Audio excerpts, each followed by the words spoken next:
নমস্কার, দেখছেন weather update Abhijit, আর আপনাদের সঙ্গে আমি রয়েছে অভিজিৎ। প্রত্যেক দিনের মতন আজকেও আপনাদের কাছে নিয়ে হাজির হয়েছি লং ভিডিও নিয়ে। বন্ধুরা, আজ 13ই এপ্রিল সাল 2026 সোমবার। বন্ধুরা, আজকে ভিডিওটা ছাড়তে একটু লেট হওয়ার একটাই কারণ আমি একটু ব্যস্ত, তাই ব্যস্ততার মাঝেই আমি এই ভিডিওটা করছি।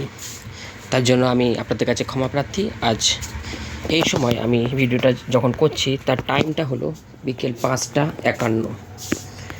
বন্ধুরা, মনোযোগ দিয়ে ভিডিওটা একটু দেখবেন। পূর্বাভাস মতন তীব্র দাবদাহ চলছে দক্ষিণবঙ্গে। এই দাবদাহ থেকে আর কবে মুক্তি জানাবো। তবে এটাও জানিয়ে রাখি, একটা খারাপ খবরও আছে, আবার একটা সুখবরও আছে। তো প্রথমেই আপনাদেরকে খারাপ খবরটা দিতে চাইছি, কারণ এখনও এই যে সপ্তাহটা রয়েছে পুরো শনিবার পর্যন্ত দাপিয়ে বেড়াবে গরম।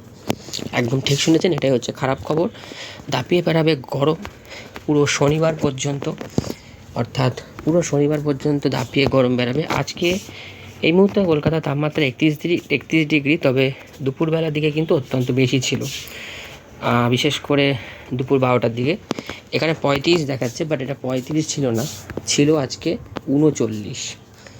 বলা হয়েছিল 43 ডিগ্রিতে যাবে, বাট 43 ডিগ্রিতে যায়নি একটাই কারণ হঠাৎ করেই পশ্চিম দিক থেকে যে পশ্চিমী হাওয়া আসছিল, সেটা কিন্তু হঠাৎ করে বেঁকে যাওয়ার কারণে গরমটা আজকে তীব্রতর হতে পারেনি। অর্থাৎ গরমটা কিন্তু আসছিল ঠিক এইভাবে, এসে আবার ক্রাফট করে উপরের দিকে চলে যাচ্ছে বলেই গরমটা দক্ষিণবঙ্গে বিশেষ করে কলকাতাকে ছুঁয়ে চলে যাচ্ছে, যার কারণে কলকাতাতে অতটা তাপমাত্রাটা অনুভব হয়নি। তবে যে সমস্ত জায়গাগুলোতে অনুভব হচ্ছে সেটা হচ্ছে ধানবাদে 37, কিন্তু 37 আজকে ধানবাদে ছিল না। দুপুরের দিকে ধানবাদে ছিল 42.2 ডিগ্রি সেলসিয়াস রেকর্ড করা হয়েছে। তো এখানে যেহেতু দেখাচ্ছে 37, তো এটা অবশ্যই 37 নয়, কারণ একটু প্রবলেম রয়েছে, যার কারণে রেডারে একটু প্রবলেমের কারণে 37 দেখাচ্ছে। বাট 37 ডিগ্রি তাপমাত্রা নয়, আজকে 42.2 ডিগ্রি ছিল ধানবাদে। এবং আগামীকালও কিন্তু তীব্র থেকে অতি তীব্র দাবদাহ চলবে। তবে একটা জিনিস সুখবর যেটা আমি বলছি বন্ধুরা, সেই সুখবরটা হচ্ছে এইটাই, ধানবাদে আছে কিন্তু ঠান্ডা অনুভূতি হবে। পশ্চিমের জেলাগুলিতে কিন্তু ঠান্ডা অনুভূতি হবে আজকে সকাল 6টার সময়। এটার কারণ একটাই, হঠাৎ করে যে পশ্চিমী ঝঞ্ঝা আসছিল সেটা কিন্তু আসা বন্ধ হয়ে যাচ্ছে, যার কারণে কিন্তু ঠান্ডা অনুভব হবে। দেখতে পাচ্ছেন 21 ডিগ্রি সেলসিয়াস জামশেদপুরে, 23 কলকাতায়, 26-এ নেমে আসবে এবং ঠান্ডা অনুভূতি হবে। অত্যাধিক যে গরমটা সেটা কিন্তু কমবে, অর্থাৎ সকালের দিকে একটু কমে যাবে। রাত্রির দিকে একটু গরম অনুভূতি থাকলেও সকালের দিকে কমে গেলেও আবার কিন্তু আগামীকাল দক্ষিণবঙ্গে তীব্র দাবদাহ চলবে। অর্থাৎ 37 ডিগ্রি এখানে দেখালেও তাপমাত্রা কিন্তু 37 নয়, তাপমাত্রা কিন্তু 43 থাকবে আগামীকাল। এটা আজকে হওয়ার কথা ছিল, সেটা আগামীকাল থাকছে 43 ডিগ্রি। ধানবাদে 38 নয়, ধানবাদে কিন্তু তাপমাত্রা থাকবে আগামীকাল 45.এর মধ্যে, বা উপরে হতে পারে, বা 44-এর মধ্যেই থাকবে। এবং বাঁকুড়া পুরুলিয়াতে কিন্তু 42-43-এর মধ্যেই আবদ্ধ থাকবে, এমনটাই মনে করা হচ্ছে। আগামী বুধবারে যদি আমি যাই, দেখুন সকালের দিকে কিন্তু একদম ধানবাদ কিন্তু পুরো ঠান্ডা অনুভব থাকবে, তবে বেলা বাড়লে কিন্তু গরম বাড়বে। তবে আগামীকাল সকালবেলার দিকে, বিশেষ করে সকালের দিকে, বিকেল দুপুর 4টে-5টার পর কিন্তু একদম 26 ডিগ্রির মধ্যে কলকাতায় তাপমাত্রা চলে আসলেও কিন্তু বেলা বাড়লেই কিন্তু গরমের তীব্র জ্বালানি হবে।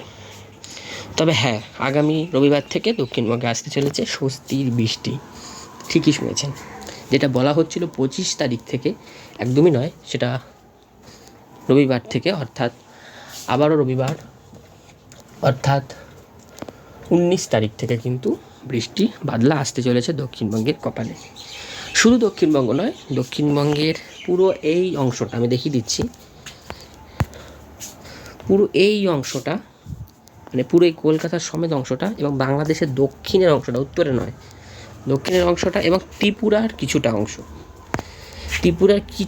অংশ জুড়ে বৃষ্টি আসতে চলেছে, এমনটাই মনে করা হচ্ছে। কারণ রেডারে এখনও দেখাচ্ছে না বৃষ্টি হবে, বাট বৃষ্টি হবে এই কারণে বলছি, কারণ যে ঘূর্ণিঝড়টা সৃষ্টি হয়েছিল, আপনাদেরকে দেখিয়েছিলাম যে এই লাওসের দিকে যে ঘূর্ণিঝড়টা সৃষ্টি হয়েছিল সেটা কিন্তু শক্তি হারিয়ে ফেলবে খুব তাড়াতাড়ি, এবং এখনও কিন্তু সে নিজের দমদারে শক্তি রয়েছে, কিন্তু সেই শক্তিটা সে হারিয়ে ফেললেই হু হু করে ঢুকবে জলীয় বাষ্প, মানে ঠিক জলীয় বাষ্পটা ঢুকবে এইভাবে মানে জলীয় বাষ্পটা ঠিক লাওসের থেকে শুরু করে একদম দক্ষিণবঙ্গে, বাংলাদেশে, মায়ানমার, পুরো ভারতবর্ষকে ছাই দেবে, পুরো এশিয়া মহাদেশকে পুরো একদম কভার করে ফেলবে, যার কারণে কিন্তু বজ্রগর্ভ মেঘ সৃষ্টি হবে, তার থেকেই ঝড় বৃষ্টি। তবে এখন আমি দেখাবো উপগ্রহ চিত্রে, আপনারা যদি দেখেন পুরো ভারতবর্ষই কিন্তু পরিষ্কার, পুরো ভারতবর্ষই কিন্তু উপগ্রহ চিত্রে এখন কিন্তু পুরো পরিষ্কার পরিচ্ছন্ন আবহাওয়া রয়েছে, একদম ঠিকই দেখছেন, পুরো পরিষ্কার পরিচ্ছন্ন আবহাওয়া রয়েছে ভারতবর্ষে রয়েছে। তবে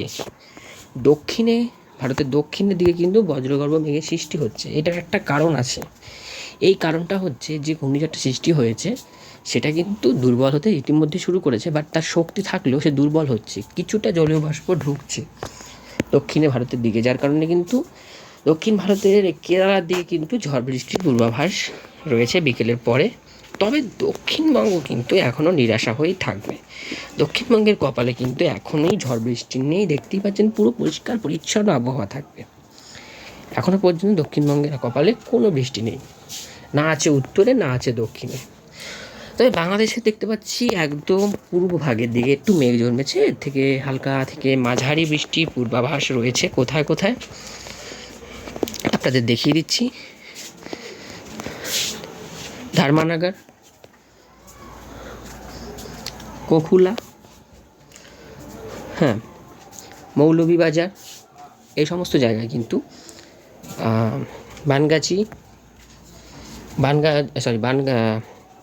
বানগঞ্জ, মানে এই সব জায়গায় বালাগঞ্জে মানে এইসব জায়গাতে কিন্তু বৃষ্টি হবে, এবং ত্রিপুরার কিছু অংশে বৃষ্টি হবে, শিলচরের দিকেও বৃষ্টির সম্ভাবনা ইতিমধ্যে কিন্তু এখানে মেঘ শুরু হয়ে গেছে, এখানে কিন্তু বৃষ্টি রয়েছে, এখানকার মানুষের জন্য একটু সুখবর রয়েছে। এই জন্য আমি বললাম সুখবর, কিসের সুখবর, এইটাই হচ্ছে সুখবর।